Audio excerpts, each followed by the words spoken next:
Кривичниот суд во Скопје изрече пресуда од 10 години и 6 месеци за Љубе Бошковски, обвинет за убиство кое било извршено пред 12 години. Претходно апелацискиот суд ја укина првата пресуда од 12 години затвор и нареди повторно судење. Бошковски процесот го нарече политички монтиран.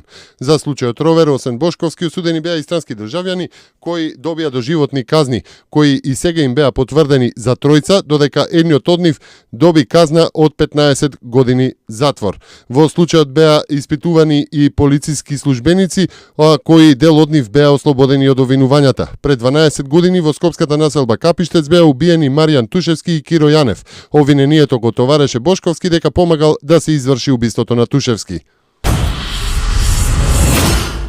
Владата наложи за 2 дена да се испитаат информациите за наводниот реекспорт на земјоделски производи од Европската унија во Русија. Според министерот за економија Беким Незири, во деталните анализи ќе бидат вклучени МВР, Царинската управа, Агенцијата за храна и земјоделство и Државниот инспекторат за земјоделство. На вчерашната владина седница било договорено да се преземат сите законски мерки за покренување кривични постапки против поединци или фирми кои го направиле тоа. Според Незири, од руска страна имало сомнеж дека Македонија извезува овошје и зеленчук од Европската унија во Русија, но тоа се уште не е докажано, односно Македонија треба да докаже дека овошјето и зеленчукот што ги извезува во Русија се македонски. Се залагаме за почитување на законските прописи во работењето и не прифаќаме никакви шпекулации што може да влијаат врз деловните субјекти кои најлегално испорачуваат стока согласно прописите, посочи Агробизнис комората при Сојузот на стопанските комори во врска со сомнежите од руска страна за наводен реекспорт на европски овошје и зеленчук од Македонија во Русија. Доколку нашите институции ги потврдат информациите од руска страна, тогаш ќе го осудиме секој што работел спротивно на прописите, велат од Македонско-руската стопанска комора. Наставата во неголемото основно училиште Григор Прличев во Охрид повторно се одвива според редовниот распоред, откако вчера објектот повторно беше приклучен во електричната мрежа. Струјата беше исклучена минатиот вторник, кога Евана ја прекина поради неподмирен долг. Градскиот совет одлучи општината да ја преземе обврската за исплата на долгот кон Евана. Последните денови наставата во училиштето се одвиваше со скратени часови. На барање на православните албанци во Македонија, Македонската православна црква, Охридска архиепископија, одобри во црковните храмови да можат да се одржуваат богослужби на албански јазик. Литургијата на албански јазик наскоро, како што пишува денешен дневник, првпат треба да биде одржана во некоја од православните цркви во Македонија како израз на подготвеност да се излезе в пресрет на барањата на граѓаните што се чувствуваат како православни албанци.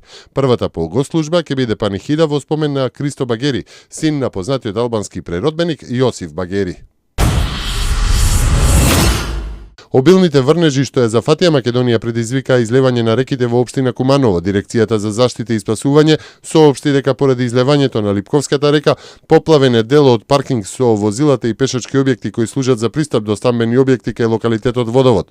Поплавена е и фарма каде засега не може да се интервенира бидејќи сопственикот е недостапен.